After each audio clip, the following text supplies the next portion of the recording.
Hi, I want to talk about why it's important to be present physiologically when you eat.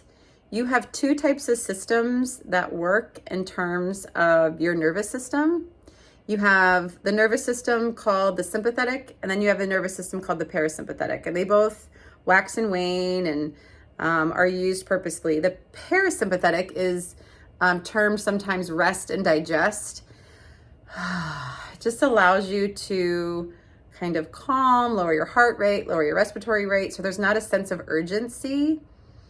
And in that state, that's when digestion is in its prime, because a lot of the blood supply can go towards your 5 organs and the accessory organs of digestion and digest well, and then assimilate the food well, and then we use food appropriately.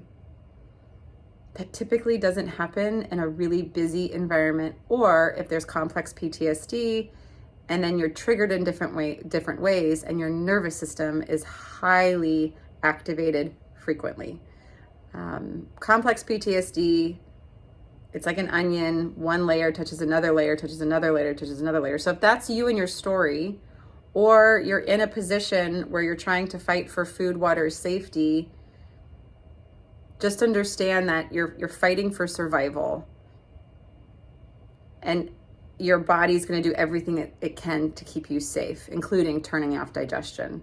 So when I work with people that are trying to survive, sometimes talking about the what of eating and the how of eating, there's no capacity, because they're just simply trying to find food, or they're trying to find shelter, or even finances, or their livelihood, or different things. And so you want to be really attuned. You have capacity to think about these things right now. And we all have different capacities at different times of the day, different times of the month.